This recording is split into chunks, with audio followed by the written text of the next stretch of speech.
you based on their salary. First up is Eagles Super Bowl MVP Nick Foles, priced at $5,900 for Thursday night's game against Atlanta. Jeff, is he worth the price tag?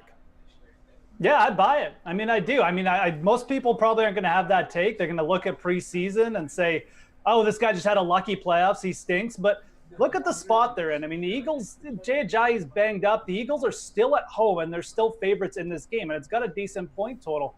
The Eagles are going to put some points up on the board, and I just don't really care that much about preseason with a veteran like Nick Foles, who's shown he can do it again in big games. I like this spot. I think he's going to actually have to throw the ball quite a bit. I'd like it a lot more if Alshon Jeffrey were healthy, but Nelson Aguilar is going to be there. They got Dallas Goedert, who's going to be a factor and is a very, very good player right off the bat. I think Nick Foles is going to meet value in this game. And quite frankly, if I was picking quarterbacks for the showdown contest, I would go with Foles over Ryan. Karim, what do you think here? Because he did not look very good this preseason. So depending on how much you invest and how much you look at preseason, how important it is to you, how are you sitting here? Is he going to return value? I mean, is he going to, if you have to pick between him meeting or exceeding expectations, you have to go with meet because that's the lower of the two options. Like this is Nick Foles. Like, he did get lucky in the playoffs last year, and he did have a great Super Bowl. But before that, what was Nick Foles known for doing? Not being a really good quarterback in the league. And with all the injuries they've had, and with this being the first NFL game is always this big, sexy, glamorous game. And I just don't feel like that luck streak that he's had is just going to carry over. I just don't like this feel or this fit at all. Reed, how do you feel about Nick Foles here? Because he really wasn't great at the end of the regular season, turned it on in the playoffs, but he does have a favorable matchup here against this Atlanta defense. Yeah, I'm going to side with Jeff here. I do think Karan is right, and Nick Foles is sort of your quintessential backup, which is nice for Philadelphia. But if you look at the 5 games, really, that Nick Foles played the entire game, not the Week 16, he was averaging 24 completions on 36 attempts. Not that bad for a backup quarterback now going into a pretty good situation. Jeff's right that you would like this more if Alshon Jeffrey was healthy, but Nelson Aguilar is a Foles favorite. You have Ertz there. You have Ajayi who's practicing in full, and you look at that Atlanta defense, and it doesn't scare you too much in terms of what Foles can do. So in terms of $5,900 on that price tag, I don't think it's bad at all. I'd rather go Andy Dalton actually at $5,800, who's going up against a worse defense in Indianapolis. But at that price, I don't mind it. All right, next up, we've got Bills QB Nathan Peterman. Reed, he's playing Baltimore Sunday, and he's listed at $4,200. Is he going to meet or exceed that value? Now, keep in mind, this is the Ravens defense. Yeah, and this is there another option? I mean, no, not answer meet the question, Reed. Answer the question. I mean, if you have to choose, again, Karan is right, meet expectation of the two. But, I mean, I'd rather go option C, which is not meet expectation. You're going up against, right, like, yes, of the quarterbacks there, he's probably the best option. And what does that tell you about Buffalo? Is that they wish they had Tyrod Taylor back, right? Why did they give him away? They wish they had him here. But you're going up against a Ravens defense that's really strong. Like, yes, having a starting quarterback at $4,200 against, other guys like RG3 and some of these other backups is nice, but I'd rather go with Karan's boy and Eli Manning at, a little bit more expensive price going up against the Jaguars D, who I think, again, the Jaguars D is one of my favorite defenses on the slate, but no way. I mean, meet expectation if I had to choose. Yeah, so Jeff, last year, this Ravens defense, it held opponents to just under 13 DK fantasy points. So we know their defense is good. Do you think that Peterman has a chance to meet his value? I mean, if we're talking about it from a value perspective, look, I mean, he's $4,200. He really doesn't have to do that much. We're talking about 13 points to get 3x or more, right? So in terms of a quarterback, it's not that much. It's like 1 touchdown pass, 200 yards, no turnovers, a few rushing yards, and he's there. But I don't think he's going to get there. He'll probably exceed expectations. The fact that everyone is going to expect him to throw 6 interceptions in this game. So if he throws 3, he'll be exceeding expectations. But no, I just don't think this is the right spot to go. I know he's so cheap. It's an interesting, value play, I guess, but it's just not there. The Bills are projected to score like 16 points in this game, and they're going to run LaShawn McCoy as much as they can. So I just don't see a path. I just don't. Karan, are you going to be the one guy that's going to say he can do it? No. Please, And first of all, I want to clear up, like, Eli Manning has never been my boy, never will be my boy. But, like, have we forgot what's happened in Buffalo? Yeah. Like, they got rid of Tyrod Taylor. They used their early draft pick to take Josh Allen, and he can't get the job because, as Jalen Ramsey said, he's trash. And you're left with the guy who threw 5 interceptions and a half last season in his only start, and you're going to ask us if he's going to meet expectations? No. Like, what are the expectations for Nathan Peterman? Like, I'm surprised he can get his pads on right. I'm not touching this. Yeah, That's just the complete bar. the game, right? That's the that's it. the bar. There's Just always show He's up. always got the J. Peterman collection to fall back on, so he'll be okay. Yeah, there's a reason that Buffalo has the worst Super Bowl odds out of all 32 NFL teams. Finally, Karn, since this is your neck of the woods, not your team though, Sam Darnold, the Jets rookie, will become the youngest quarterback to start Week 1 since the 1970 merger. He's $5,400 facing Detroit on Monday night. So what makes you think he'll meet that value? I don't. And it's not on any knock on Darnold. The guy showed flashes at USC. Then he also had moments where you scratched your head and you were like, is this guy really supposed to be the future and the next prototypical guy that everyone says he is? But I'm just looking at the stakes of this is Monday night, and I know it is Detroit, my home state, to where sometimes the Lions look like they can be an actual contender. And then the very next play, you're like, oh, they're the same old Lions. But it's a Monday night football game and his first ever game that's real in the NFL. I just don't think that the guy that we've seen glimpses from is going to show up in this first game. Now, Week 2, Week 3, Week 4, maybe when he settles in, cool. I'm all in with trusting Sam Darnold. But Game 1 on a Monday night in Detroit, I wouldn't do it. Yeah, you might make a point there, Karn. He looked cool. He looked poised in the preseason here, Jeff. But, yeah, this is a big stage for this rookie quarterback, and he's playing for a franchise that's really struggled to develop these kind of guys. So what do you expect? You expect this guy, Darnold, to return value? I mean, I'm not big on Sam Darnold. I've made that kind of clear on this show like numerous times, I think, already. At the same time, I will say this. I don't think this is a terrible matchup for him. Detroit doesn't really have a pass rush, and they were brutal against the rush in the preseason. And if the Jets start running the ball a lot, Darnold's going to get some more time back there. I could see him meeting value in this game. It's probably, if it does, it's going to be because he either throws like a long pass, Terrell Pryor makes a play, or Quincy Enunwa makes a play, or something like that, and it really adds to his fantasy totals. I wouldn't be going out there to roster him specifically, targeting that event is going to happen, because I still think his upside is very capped.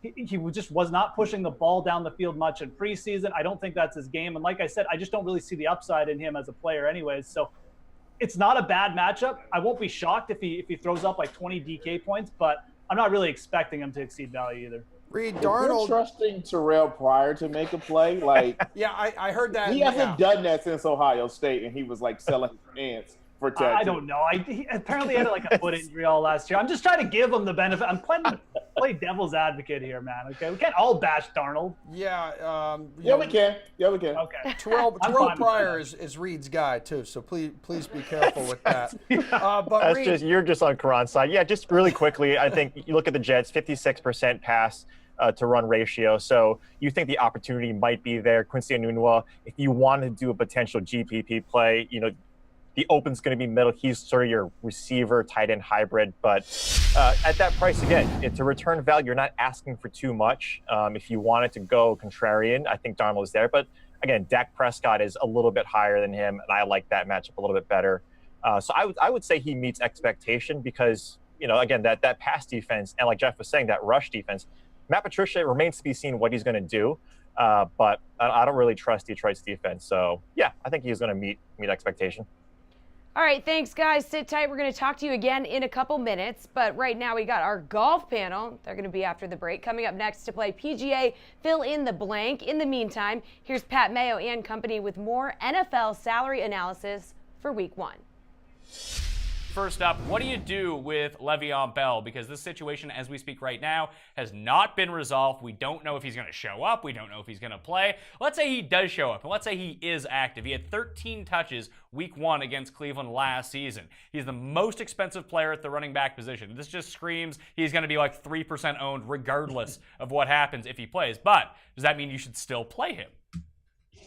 It's a tricky situation because, you know, the last few years Le'Veon has done this, and when he's returned, he's gotten the bulk of the carries, but last year they went kind of pass heavy in week 1, and then week 2 and week 3 he saw all the carries in the world. Cleveland's rush defense is a little bit improved over the last few seasons, so it's not the greatest matchup in the world. It's still a good matchup as, you know, a road favorite with a hefty implied total. It's a really big price tag, as you said. Nobody's going to play him. So I think this decision is ultimately going to come down to, in GPPs, do you view the ceiling of Le'Veon Bell as higher than the ceiling of some of the other higher priced guys? And that's where, you know, Mike with the floor and ceiling projections can kind of come in. And we're now scaling back his workload a little bit because James Conner's been so impressive in the preseason. So I probably won't have a ton of Le'Veon Bell at this price tag. The real key news will be if Le'Veon Bell doesn't suit up, then I think James Conner will become the ultra chalk of the slate and one of the highest owned players overall.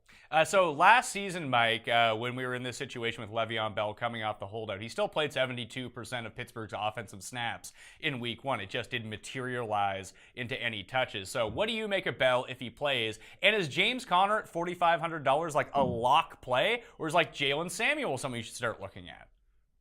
So if Bell plays, you know, some of this depends on the news that we'll get out of Pittsburgh. You know, when he actually ends up reporting to practice, I think makes a big difference. You know, if he reports Wednesday, you know, gets in the Wednesday through Friday practices, it's different than, you know, he reports Friday and they get him in. And then at that point, you would expect the touches to be scaled back. But if he gets a full week of practice in, the ceiling's going to be there. We have him scaled back like to around 60 to 70% of the team's carries right now. And even with that, he's got a top 5 ceiling in the flex position just because of the way he contributes across the board in the passing game.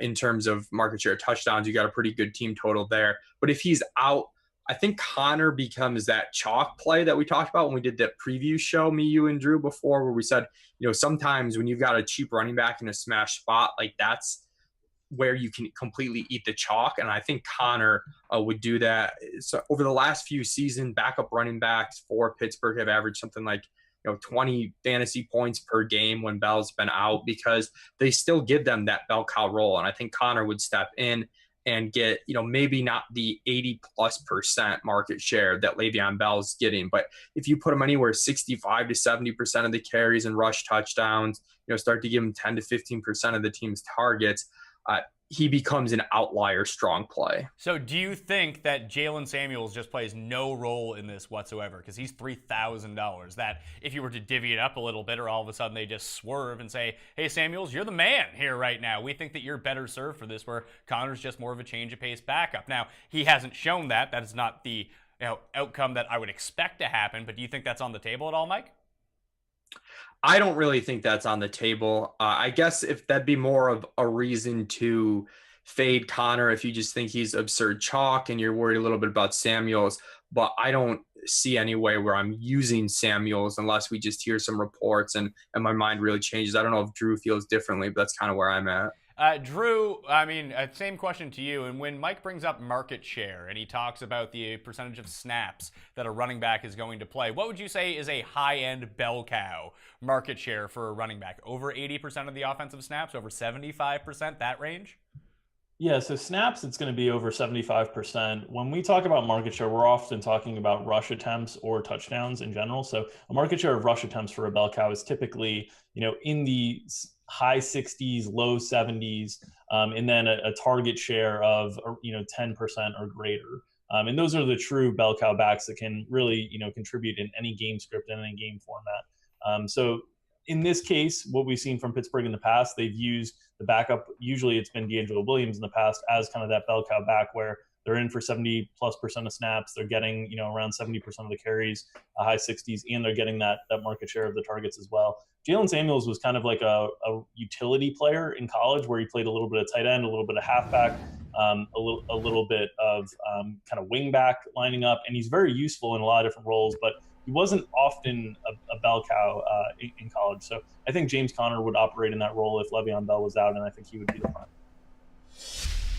We are back. Golf is back, and Bryson DeChambeau is still undefeated in the playoffs this season. And here to talk about it is Len Hochberg and Tour Junkies David Barnett playing fill in the blank. Finish these sentences. We'll be spitting off after Sunday, starting with the most interesting man in golf. After 2 straight wins for Bryson DeChambeau, he was just blank at the BMW Championship. Len, please fill in that blank. He will just come up a little bit short at the BMW Championship. I expect him to play well.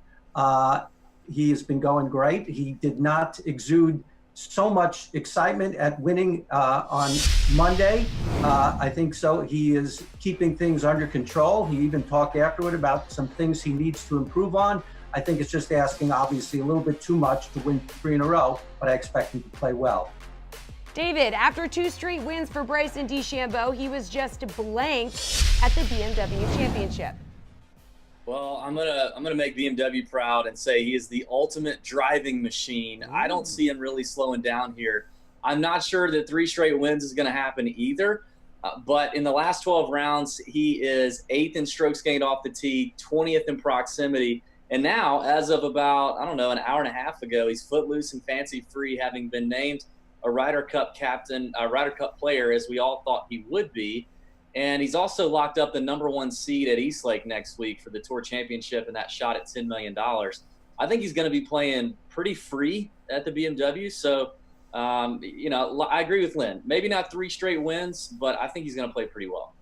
All right, now to Big Cat, another man who was just named to the Ryder Cup about an hour and a half ago. All right, David, Tiger really blank this weekend at the BMW. All right, I'm going to say Tiger really ejected this weekend at the BMW. Oh. I don't know. Tiger's showing some signs of fatigue. He's taken the Pro-Am off for the first time in forever. He's obviously been playing a lot. He's got a lot in front of him with the Tour Championship. I feel like he's going to be at Eastlake. I think he's going to do enough to get to Eastlake, but I could see him coming out okay Thursday and Friday and just ejecting on the weekend. So I'm not really seeing it. He's still struggling with the driver.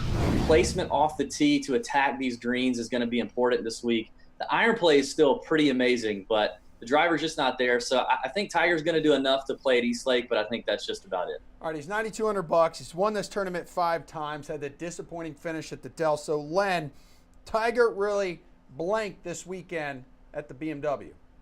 Well, I'm going to use a Tiger word, a Tiger phrase. He grinded his butt at the BMW. I mean, what a terrible thing it would be after such a good feel season from Tiger Woods for him to miss the Tour Championship. I mean, imagine him walking off the green at the 18th on Sunday, knowing that he wouldn't be going to Eastlake. It would just put a real, pall over the tournament, over the Tour Championship. So he's going to grind. And like David said, I think he will make it, but it won't be easy. Finally, Len, I can't believe blank was eliminated from the FedEx Cup Playoffs. Please fill in that blank. Well, I don't know if I'm cheating here by picking someone who's not in the top 30 right now, but my first thought was Xander Schauffele. He is 41st. He needs a really big week, top 10, maybe top 7 to crack the top 30. He is a big tournament guy who just has not gotten it done. He's the defending champion of the Tour Championship. Except in a few days, he may not be the defending champion. He just may be the 2017 champion. The 4 tournaments leading up to this week, big tournaments, Bridgestone, PGA, the 2 playoff events, he has really played poorly. He does not have a top 30. Hard to see him turning it around this quickly. If you need me to pick someone who's in the top 30 right now who will fall out, I'm going to say number 26, Ricky Fowler. He's been out with an oblique injury, coming back this week. We don't know he's 100%. He says he's close. It'll be very hard for him to maintain his status. David, I can't believe blank was eliminated from the FedEx Cup Playoffs. Please fill in that blank.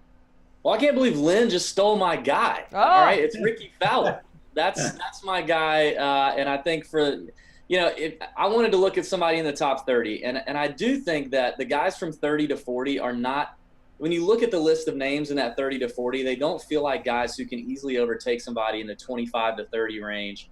But I do think Fowler could be at risk of falling out at the 26 spot. He does have the oblique injury. He was in pretty good form leading up to that, though. So I don't know. I think if anybody's going to do it, it'd be Fowler, but I still don't think there's a whole lot of guys in that 30 to 40 range to take over. And I also strike 2 against Lynn because I'm a big Xander Schauffele fan, and he did that on purpose, Lynn. I smell what you're stepping in over there, buddy, and I don't like it. Well, come on, dude. That's a low blow, Len. I don't know what your problem is, man, but you need to fix it, okay? X marks the spot. All right, guys. Thanks, gentlemen. We appreciate it. And we're playing some Chase or Fade with the Baseball Bros in approximately 44 seconds. Tyler Sullivan here with your DraftKings Fantasy Flash. Rick Porcello is going for win number 16 on Tuesday night when his Red Sox take on the Braves down in Atlanta. A win on Tuesday would put Porcello in spitting distance of the Major League lead in wins, and he seems to be set up for success with this start. Over the course of this season, Porcello has been a better pitcher on the road than he has been at Fenway Park, sporting a higher strikeouts per 9 innings rate to go along with a lower ERA. Porcello has also had a solid history against Atlanta as he's maintained an ERA of 3.20 in his 3 career starts against the Braves while averaging over 5 Ks per outing. Porcello also brings some value to Tuesday's slate as well, pricing it at $8,600 for the slate, which ranks him 8th amongst pitchers.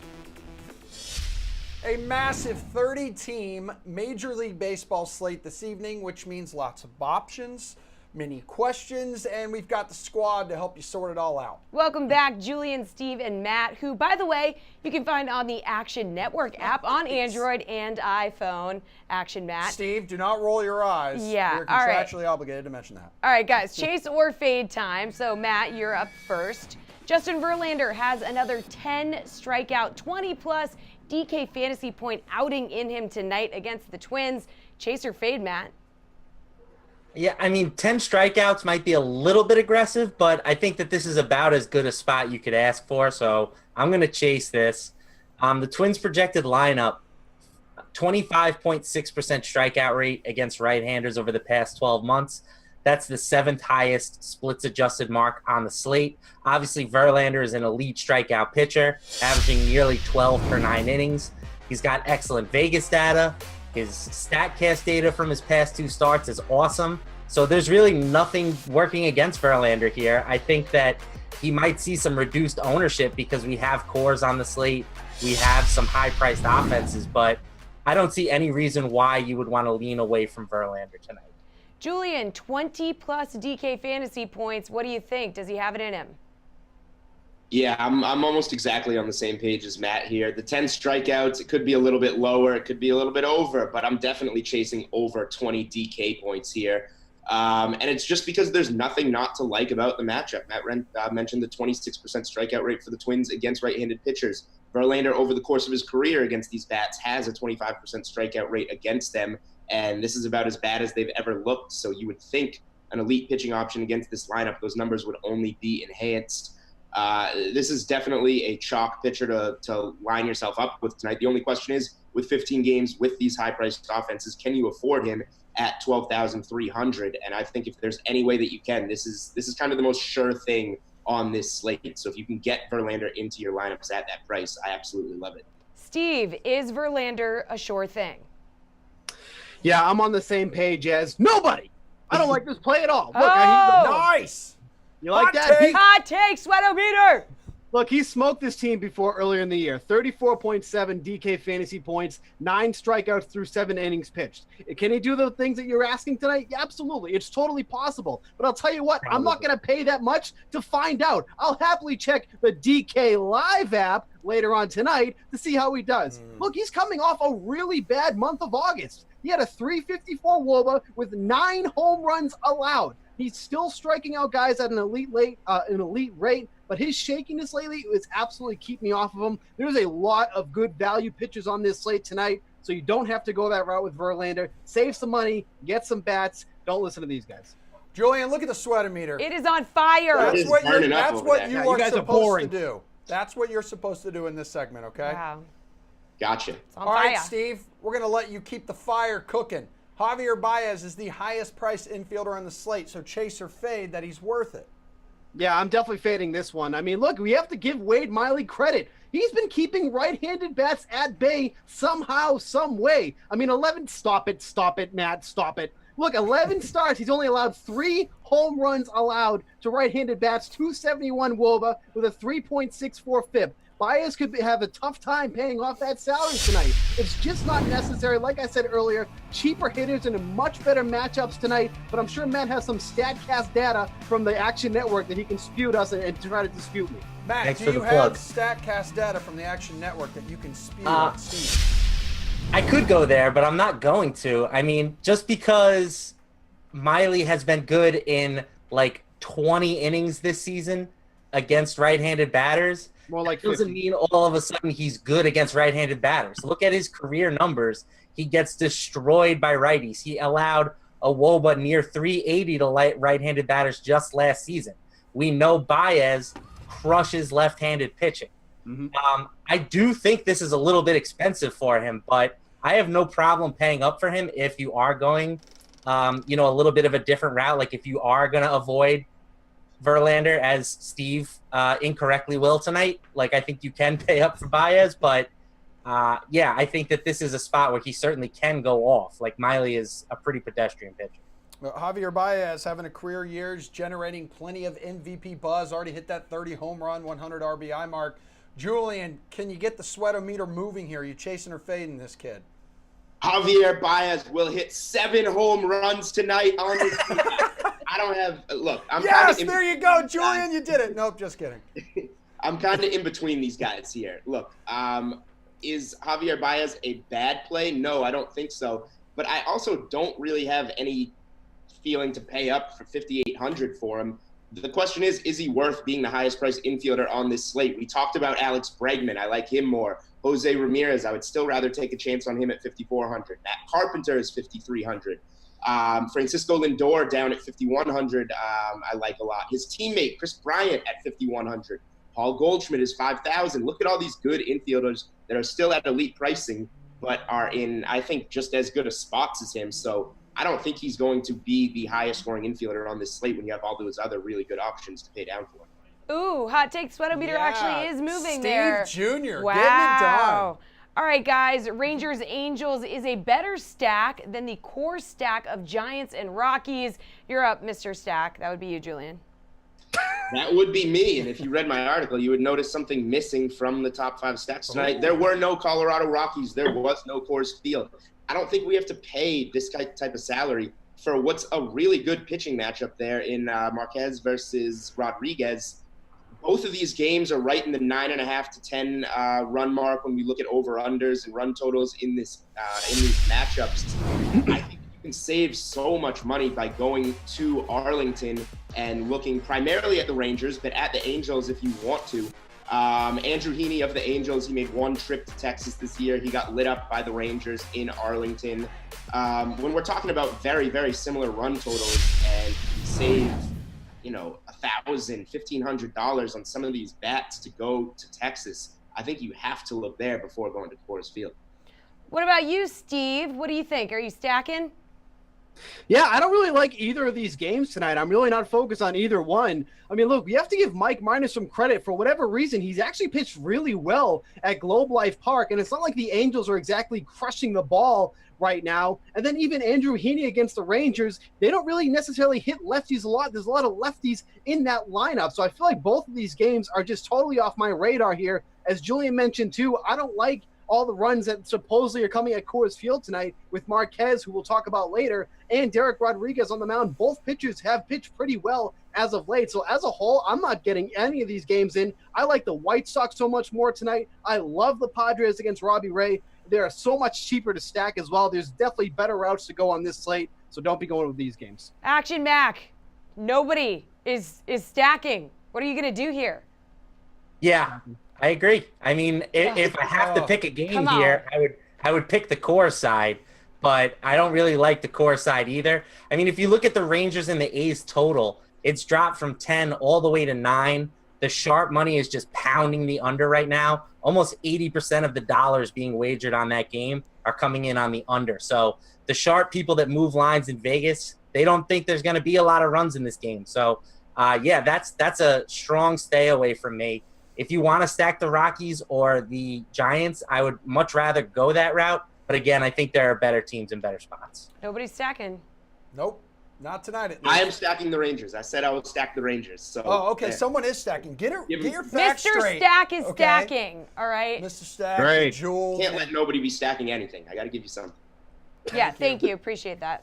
All right, you No guys problem. take a breather. When you return, Steve is going to fight both you, Julian and Matt. So, but before, Easy. put up your Can't wait. bukes. We've got some NFL tears of joy to get to.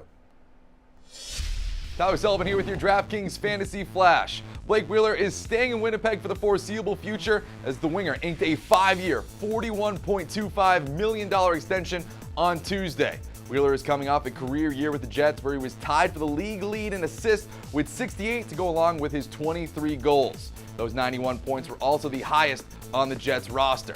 The 32-year-old has been a workhorse for the Jets as he's missed just one game in his last 3 seasons. This upcoming year, Wheeler is projected to go over 25 goals and 50 assists again. And given that, it seems like he'll be worth the DFS investment next year just as much as the investment Winnipeg is throwing at him this way now.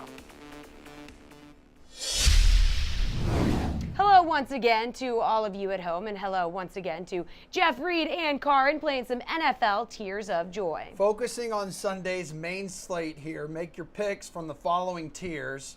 Tier 1, Reed. Top price quarterbacks between 6,800 and 7,200. Tom Brady against Houston. Cam Newton facing Dallas. Drew Brees at home against Tampa Bay. I want to go with Breeze here. I think when you look at, yes, the most implied total on the slate here is going to be the Pats and the Texans. But again, he's one of the best, obviously the most expensive. So I do like Breeze. Tampa Bay secondary, it still scares me. They made some moves in the draft. They picked up Rashaan Evans. Their linebacking core is nice, and they have some guys up front.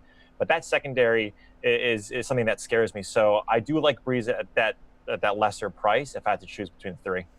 All right, Jeff, you have to choose between the 3. Are you going with Drew Brees? I would go with Drew Brees. I just think he's got the most upside of all 3 of these. I think all 3 of them have good upside, possible GPP winning upside. I feel like Cam Newton, maybe of the 3, has like the lowest floor just because I could see that game between Dallas and Carolina being very run heavy.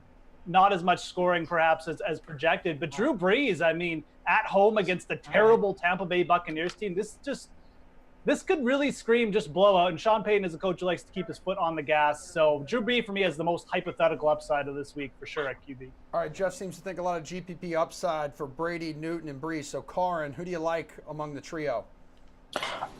Breeze is the sexy pick here, and it makes all the sense. But I'm going to go with Brady because it just seems the safest to me.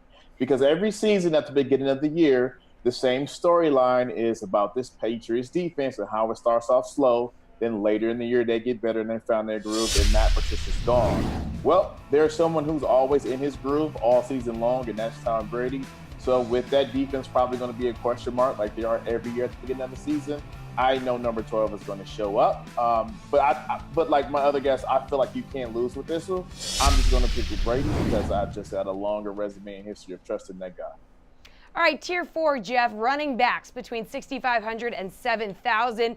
Kareem Hunt, Melvin Gordon, or Saquon Barkley. Who are you going with?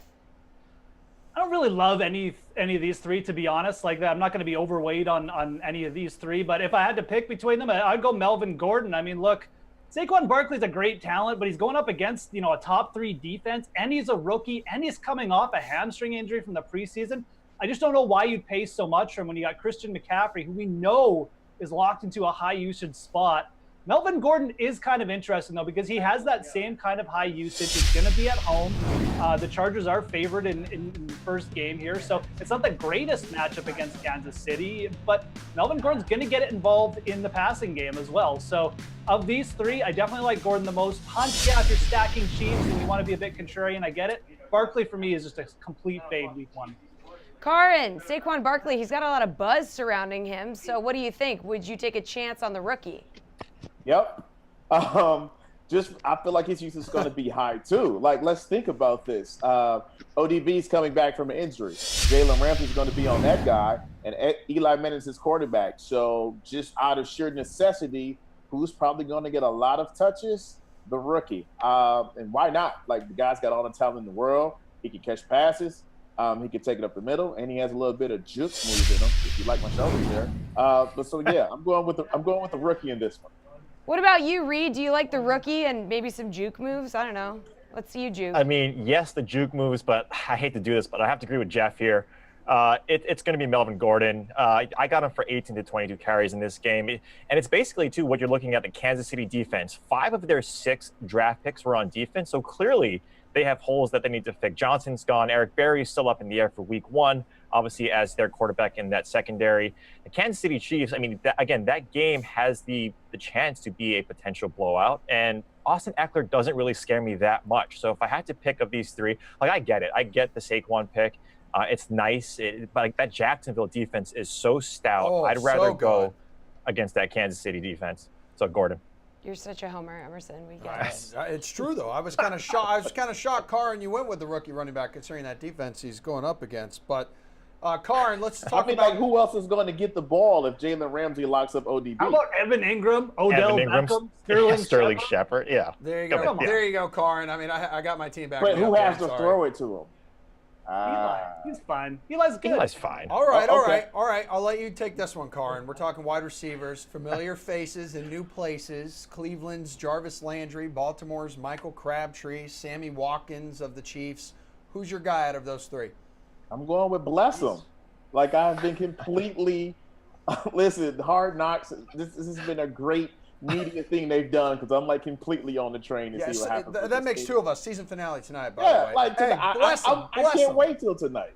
Like, why not bless him? Michael Crabtree's still getting his chain stolen from other DBs in the league, so I don't believe in that guy anymore. So I'm going with bless him. Reed, where are you going on this? Oh, that's fantastic. Yeah, I'm going to agree with Karin here. I mean, bless him. You take it the target and opportunity king. Josh Gordon's, he might be a nice tournament play, but Jarvis is going to be the de facto number 1. You have Higgins and Callaway as rookie starting. Again, we don't know what Gordon's opportunity is going to be, his snap count, whatever it may be. Jarvis across the middle, he's playing more outside, but his true position is in that slot. And again, that defense in Pittsburgh doesn't necessarily scare me, but yeah, Blessum is going to get the most opportunities in that range. Jeff, what are the chances you're taking Crabtree or Watkins here? Or is this a Landry 0. sweep? As Jarvis Landry would say, this is contagious, yo. It's contagious. No, he goes, bro, it's contagious, bro. No, I mean, look, I just, Sammy Watkins. Yeah, he might bust a big play, but he might be useless for the entire game too. Michael Crabtree, I mean, Baltimore just feels like they're going to run right through one of the worst run defenses in the league in Buffalo. And, Jarvis Landry, I don't really love the Browns offense, quite frankly, but I feel like Pittsburgh is going to drop a ton of points, which means Jarvis Landry is probably going to see like 12 targets in this game. So out of these 3, yeah, Jarvis Landry makes the most sense. All right, guys, thanks so much. Have a great night. Still ahead, we've got Steve dishing on his top picks of the night around baseball. Tyler Sullivan here with your DraftKings Fantasy Flash. Sue Bird will suit up on Tuesday night for the Seattle Storm, and they're deciding Game 5 semifinal matchup with Phoenix. Bird suffered a broken nose in Sunday's loss to Mercury, but it's been cleared to play tonight and will wear a face mask to protect that nose. This series, Bird is averaging 9 points and over 7 assists per game, and this comes after a season where the guard was able to average over 25 DK points per game. The guard is 8,100 for Tuesday's slate. What's up? Our baseball panel is back with us to wrap up the show. Julian, Steve, and Matt LaMarca. Hey, did you know? No, tell me though. You can find Matt on the new Action Network app on both iPhone and Android. Matt, look how happy you are. Oh yeah. I'm just happy at Steve rolling his eyes. He hates how much pub that the app is getting. Yeah. But it deserves it. Yep. It is hot in the streets. You guys do a great job, brother. Hot in the streets, absolutely. So, but this is the moment everyone has been waiting for. It's time for Put Up Your Bukes. Matt, if you didn't know, this is the self-proclaimed highest rated segment on the show. It's loved by many and hated by none. Steve, you're going to give us 3 picks of the night along with their DK point projections, and then I want Matt and Julian, I want you guys to fight Steve and debate him on said picks. Who's your first guy, bud? And for the record, I don't hate the Action Network app. I actually think it's quite good. But don't forget about the DK Live app where you can find Julian and I. That's a pretty good one, too. Oh, yeah. Oh, dude, love that app. Love that app. It's my favorite. It's huge. Mine too.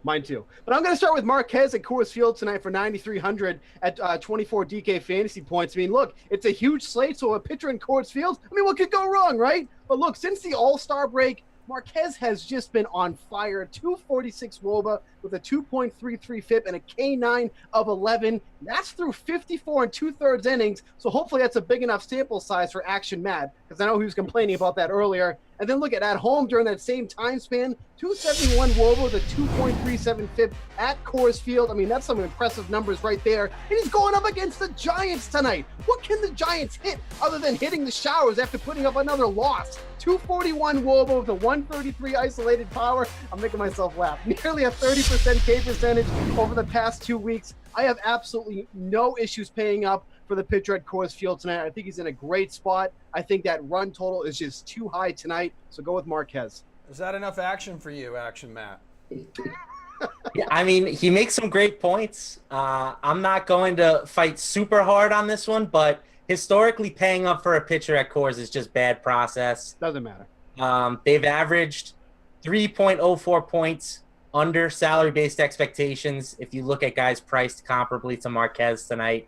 And it's not like his batted ball profile has been excellent. He gave up a 48% hard hit rate over his past 2 starts. You know, one of them was on the road against the Padres. It's a lot different giving up a 48% hard hit rate against the Padres at Petco than in the spacious outfield and high altitude of Coors Field. So I think Marquez is actually going to be pretty popular given how dominant he's been since the All-Star break, but I have no problem fading him.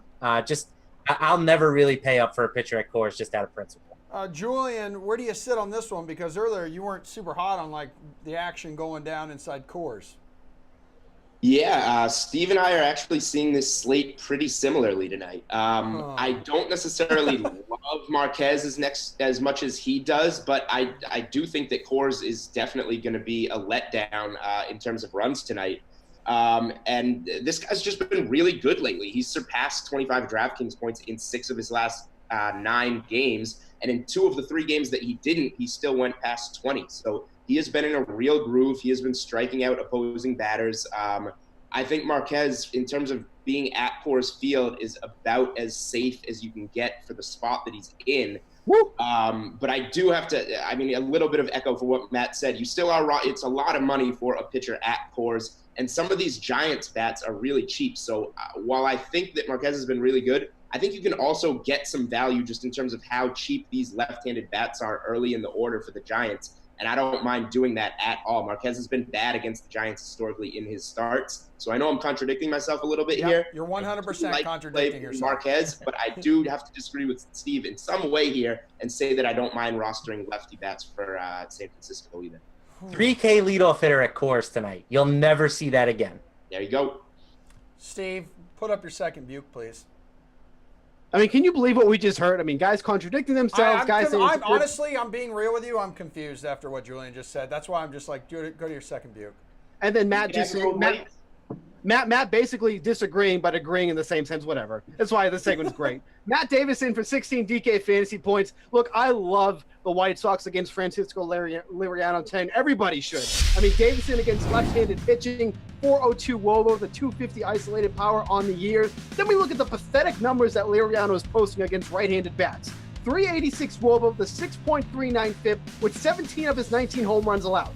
Why do teams keep picking him up? What do they think is going to happen? Are they going to get the Liriano from 10 years ago? That ship sailed like 10 years ago. Like, he cannot get out. He cannot get righties out at all. The White Sox are another team that I love tonight. I love stacking them tonight. And I think they're, like I said, I think this is a stack that's going to go off.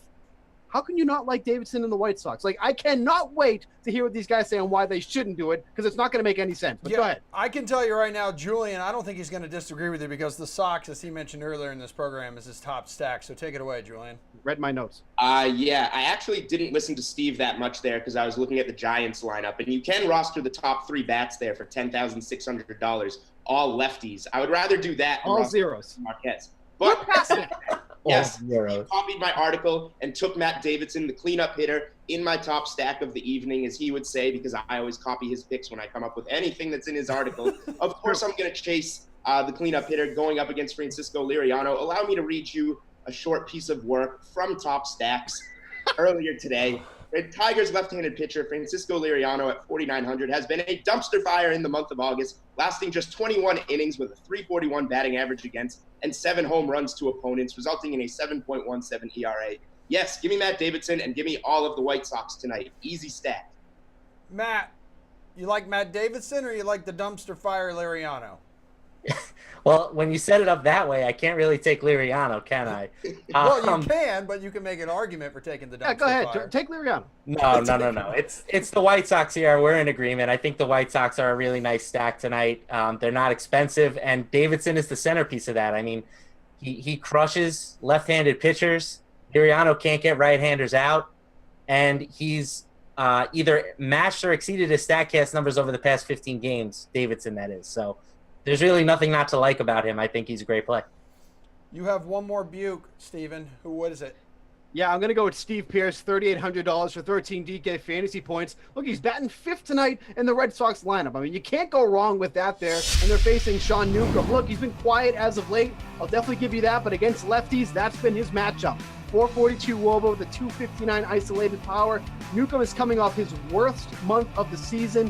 395 WOBA in August, a 4.53 FIP, and a 45% hard hit rate. Look, he's just too shaky. He doesn't have good control, and that is not a problem you want to have when you're going up against the Red Sox lineup. So there absolutely should be opportunities for Pearce with guys on base tonight that he can knock them in here. I think the Red Sox would be in a bit overlooked tonight going up against Newcomb. I think that could actually somehow, some way be a bit of a sneaky stack here tonight, especially since they're how they had troubles with lefties at the beginning of the year, but that's definitely not the case anymore. So absolutely give me Steve Pearce, 3,800, batting 5th tonight. You have to love that one. Yeah, that seems like a pretty good value. Where do you sit on this, Matt? I don't mind Pearce as a one-off, but I don't like the idea of stacking the Red Sox. Like, if you just look collectively, they're in pretty bad recent form. That includes Pearce, but I'm willing to overlook that because his numbers against left-handers are so elite.